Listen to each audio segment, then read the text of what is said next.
If you look at the bottom of the ECG readout, you will see a long run of recording from lead 2. This is called the rhythm strip. We use the rhythm strip to calculate the heart rate and to diagnose abnormal cardiac rhythms.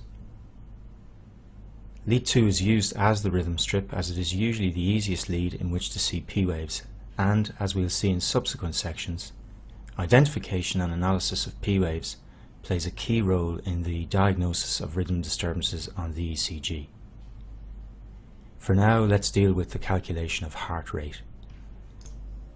ECG recording paper is divided into large squares 5 mm wide, and these large squares are in turn further subdivided into small squares, each of 1 mm in width.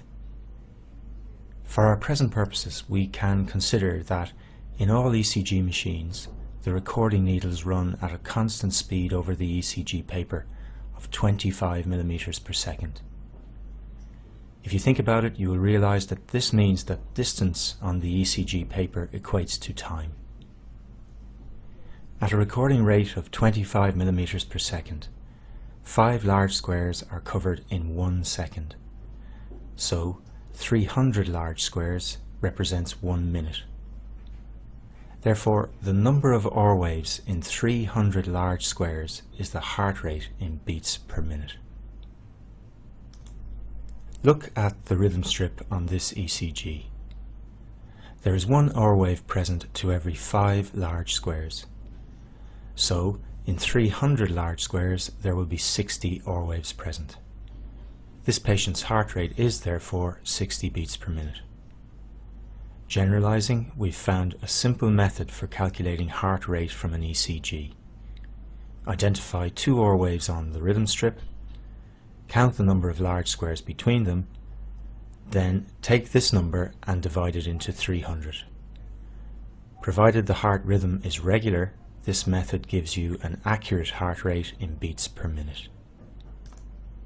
You will also appreciate that as 300 large squares equates to 1 minute, and as there are 5 small squares in each large square, 1500 small squares also equates to 1 minute.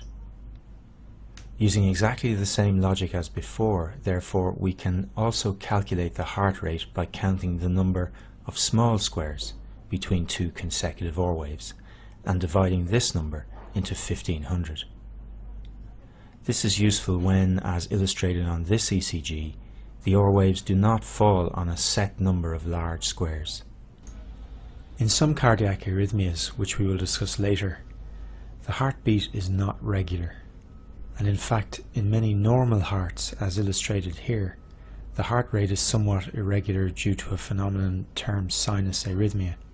You will remember from physiology that this is a completely normal variant, with the heart rate slowing during expiration and speeding up during inspiration.